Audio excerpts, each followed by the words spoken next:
Graça e paz do nosso Senhor Jesus Cristo, aí, amada família PIBAB.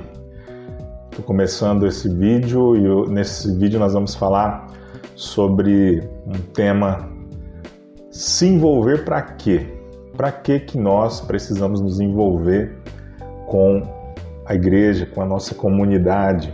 Para que nós devemos nos envolver com a obra de Deus?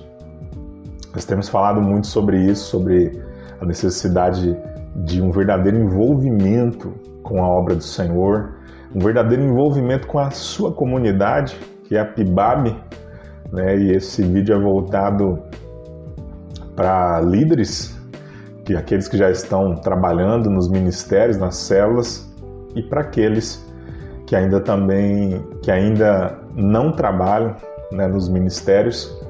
E esse vídeo é para nos situar dentro daquilo que Deus ele tem para a sua igreja, né? Então, o nosso tema de hoje é se envolver para quê? Em primeiro lugar, lá em Efésios capítulo 5, versículo 30, vai dizer assim que nós somos membros do seu corpo. Do corpo de quem? De Cristo. A igreja, a comunidade do Senhor é como se fosse um corpo com vários membros, né? O nosso corpo tem vários membros, temos aí mãos, braços, pernas, né? Órgãos que são visíveis e órgãos também que são internos, órgãos que não estão visíveis, mas que também são extremamente importantes, né? Então, cada órgão do corpo tem a sua função. Então, a Bíblia ela vai comparar isso, né? Que a igreja do Senhor é como se fosse um corpo humano, né?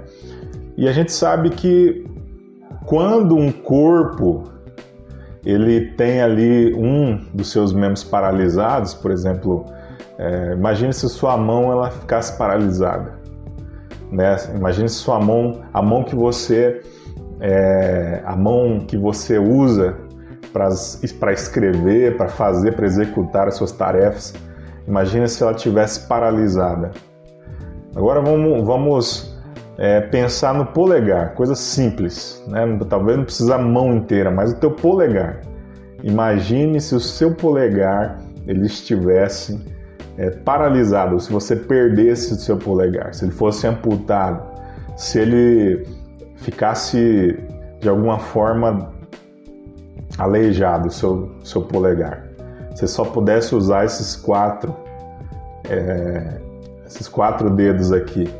A gente sabe que uma das coisas que diferenciam radicalmente o ser humano de todos os outros animais, né, na criação, né, o ser humano que diferencia é justamente o polegar. O polegar nos faz avançar muito em relação às outras criaturas, né? Porque com o polegar nós podemos executar essa função aqui da pinça, né? Para escrever, para pegar coisas, até para prender, né, coisas nas nossas mãos, pegar uma xícara, um copo. Imagina você tendo que fazer isso aqui, esse exercício só com os 4 dedos. Que terrível, né? A gente percebe que o nosso polegar é extremamente importante para tudo, né? E é um membro do nosso corpo pequeno, relativamente pequeno, né? O nosso polegar é um membro relativamente pequenininho, mas que é extremamente importante. Assim também é no corpo de Cristo. Tem muitas pessoas que estão ali no corpo e elas são extremamente importantes à medida que elas vão descobrindo o seu propósito, à medida que elas vão entendendo aquilo que Deus quer usar elas para fazer. Sabe, às vezes a pessoa fica ali parada, fica ali sentada no banco e tanta coisa que Deus pode usar essa pessoa para fazer está desperdiçado, porque ela não entendeu ainda que Deus não nos chamou para ficarmos inativos, inoperantes. Deus nos chamou com um propósito específico e Ele quer usar cada um de nós. Então, em primeiro lugar, um membro é um grande desconforto ele atrapalha todo o corpo, né? Um membro quando está machucado, quando está paralisado, quando está com algum problema, todo o corpo sente, né? Os cientistas também dizem que o nosso polegar, o dedão do pé, aliás, né? Que é o polegar do pé, vamos dizer assim, diz que os polegares eles são extremamente importantes para o equilíbrio do corpo. É o polegar, você se equilibra em pé por conta do seu polegar. Interessante isso, né? Ele que regula o seu equilíbrio. Imagina você com o polegar machucado, um dedão do pé, né? Digamos assim, o dedão do seu pé ferido, machucado, tira o equilíbrio de todo o corpo. Então, você que ainda não se envolveu, né? E é esse tema, se envolver para quê? Uma das razões para você se envolver é que você tem aquilo que ninguém tem. Tem aquilo que Deus colocou especialmente na sua vida para você fazer a diferença, né? Se envolver por quê? Segundo, porque um membro do nosso corpo, se ele não é exercitado, ele atrofia. Você já teve aí a oportunidade de conhecer alguém que passou por um problema de saúde, ficou numa cama muito tempo, 2 meses, 40 dias? Conheci pessoas que ficaram com as pernas paralisadas, os braços paralisados aí 40 dias. E sabe o que aconteceu? A massa muscular, ela se atrofiou. O que é uma atrofia? Ela perdeu a sua força, o seu tamanho, e ela diminuiu, ela ficou frágil, fraca, né? Então, um membro do corpo que não é utilizado, ele se enfraquece, ele perde o vigor, a saúde, a força. Então, uma das razões para você se envolver é que senão você vai enfraquecer na fé. Mas é isso mesmo, pastor? É isso mesmo. Quanto mais você se envolve na obra do Senhor, na casa do Senhor, quanto mais você trabalha ali os seus dons, né? Você manifesta os seus dons, teu amor a Deus servindo, né? Porque nós mostramos nosso amor a Deus também fazendo a obra dele, né? Quando nós servimos ao Senhor, nós estamos sendo, irmãos, um canal para fluir as bênçãos de Deus. Deus está ali, ministrando através da nossa vida. O poder dele está passando dentro de nós e alcançando pessoas. Então, quando você está nesse trabalho, nesse exercício aí ministerial, você está sendo usado por Deus poderosamente, muito mais do que você imagina. Às vezes você pensa assim, mas eu não sinto nada, eu sinto que nada acontece, eu sinto que... Mas olha, você pode ficar despreocupado, porque Deus vai usar você, né? Deus vai abençoar aquilo que você está fazendo para Ele ali, o seu trabalho, e vai tocar em pessoas. Às vezes tem gente que diz assim, eu tenho vergonha, eu tenho timidez, por isso que eu não consigo servir. Você sabia que esse sentimento de medo em servir, em trabalhar, em pregar, ele está muito relacionado também ao orgulho? Porque quando você tem o medo, será que eu vou dar conta de pregar? Será que eu vou dar conta de falar? Será que eu vou dar conta de fazer a obra, de servir no meu ministério? Eu acho que eu não vou conseguir. Quando você pensa dessa forma, você está, de alguma maneira, pensando que vem de você, que as bênçãos vão vir a partir do teu esforço próprio, aquilo que você faz que vai fazer a diferença. E aí você começa a descansar quando você sabe que aquilo não é aquilo que você faz, não é a tua força, não é a tua capacidade, mas é Deus. É Deus que abençoa, é Deus que faz. Olha, muitas vezes eu fui pregar, muitas vezes mesmo, incontáveis vezes eu fui pregar a palavra e eu estava assim, num dos dias que não eram tão bons. Eu fui porque é a minha missão mesmo, sabe? Isso tem muito a ver com o chamado, o ministério que Deus te dá. Você não vai fazer a obra de Deus só quando você estiver bem. Você não vai fazer a obra de Deus só quando você tiver, acordei hoje, né? Acordei hoje, a borboleta passou na janela e me mandou um beijo. Né? Você não vai estar fazendo a obra só no dia que você está bem. Mas vão ter dias assim que você vai estar cansado. Vão ter dias que você vai estar desmotivado, desanimado, triste, né? Com as suas emoções abaladas. Mas mesmo assim você vai fazer. Por quê? Porque a obra não depende daquilo que você está sentindo, mas depende da sua disponibilidade nas mãos de Deus, uma ferramenta disponível para Deus. E eu, inúmeras vezes, eu fui pregar e eu saí, desci do altar, assim, triste comigo mesmo. Desci do altar pensando assim que eu não fui bem, meu desempenho não foi bem.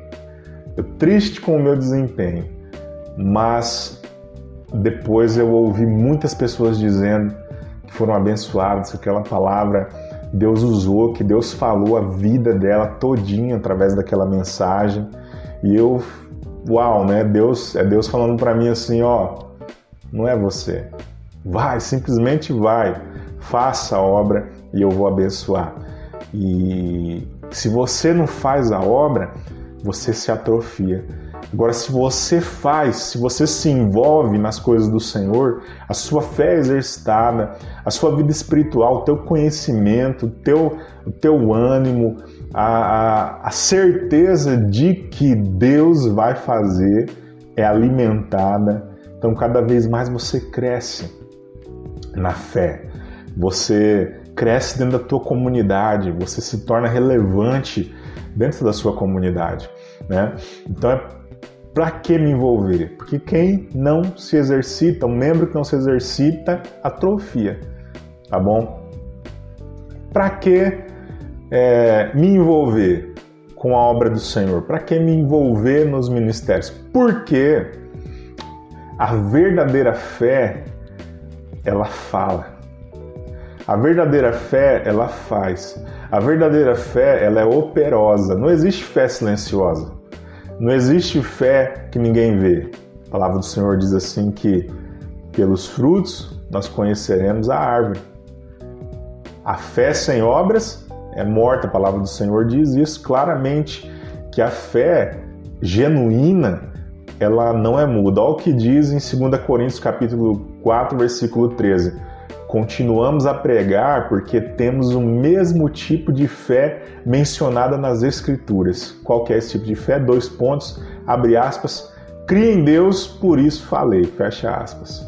Cria em Deus, então eu falei. Ou seja, a fé que você tem, ela impulsiona você a realizar algo. Então, por que eu vou me envolver? Porque eu tenho fé. E se eu não quero me envolver? É porque eu não tenho fé. Porque eu quero fazer algo na obra de Deus, eu quero pôr os meus dons na história. Por que eu quero servir? Porque eu quero fazer algo? Porque eu tenho fé. A fé encheu meu coração, então eu preciso fazer algo. Eu sou impulsionado a fazer algo. Essa é a fé viva. Então, para que me envolver? Porque eu não tenho uma fé muda, eu tenho uma fé que fala. Eu tenho uma fé operosa, tá bom? Para que me envolver? É o último ponto que eu quero falar com você nesse vídeo. Eu tenho que me envolver porque eu sou encarregado por Deus de propagar a mensagem. Olha o que diz lá, 2 Coríntios 5,18. E tudo isso vem de Deus, aquele que nos trouxe de volta para si por meio de Cristo e nos encarregou, ele nos deu esse encargo de reconciliar outros com ele. Então, qual que é o nosso encargo? Que você está encarregado. Não é só o pastor, você cristão. Eu creio em Cristo, eu sou cristão, sou discípulo de Jesus. Você tem um encargo, que é reconciliar outras pessoas com Cristo. 2 Coríntios 5,20. Agora, portanto, somos embaixadores de Cristo. E Deus faz o seu apelo por nosso intermédio. Falamos em nome de Cristo quando dizemos reconcilie-se com Deus. Quando você diz para uma pessoa, se reconcilia com Deus. Você diz para a pessoa, vamos para a igreja, busca o Senhor, entrega a sua vida a Jesus. Você está falando em nome de Jesus. Ele está falando através de você. Ó, Deus faz o seu apelo por nosso intermédio, através de nós. Deus ele apela, Deus ele propaga a mensagem dele, Deus ele toca nas pessoas e é por meio de nós. É o povo de Deus que faz a obra de Deus, é o povo de Deus que serve, é o povo de Deus que prega, é o povo de Deus que contribui, é o povo de Deus que constrói casas de oração, templos, é o povo de Deus que sustenta outras pessoas que vão falar, é o povo de Deus que compra cadeira, é o povo de Deus que investe em vidas, que ora pelas pessoas, expulsa o demônio, ora pelo enfermo, é o povo de Deus, eu e você. Então por que e para que, aliás, para que me envolver? Porque eu sou embaixador, eu sou encarregado dessa mensagem. Se eu não falar, ninguém vai falar. Se eu não fizer, ninguém vai fazer. Sou eu. Eu tenho um chamado específico. E naquele dia que nós nos encontrarmos com o Senhor Jesus, Ele vai olhar para nós e vai falar o que você fez com o seu talento, o que você fez com o teu chamado, com o encargo que eu te dei, como você respondeu a isso. Por que me envolver? Porque um dia Deus vai pedir conta do porquê. Então, recapitulando, eu me envolvo porque eu sou parte de um corpo, sou um membro importante do corpo de Cristo. Eu me envolvo porque se eu não me exercitar, se eu não fazer a obra, se eu não colaborar com esse corpo, eu vou atrofiar, vou morrer na fé. Eu me envolvo porque a minha fé, ela me leva a atitudes. Eu me envolvo por quê? Porque eu sou encarregado de propagar essa mensagem. Eu me envolvo para quê? Para eu poder dizer para Deus que eu me coloquei à disposição para que Ele me usasse com aquilo que Ele desejasse me usar. Vamos nos envolver? Essa é a nossa missão, esse é o nosso desejo. Deus abençoe e fica na paz, tá bom? Se inscreve no canal da igreja aí se você não é inscrito. Até mais.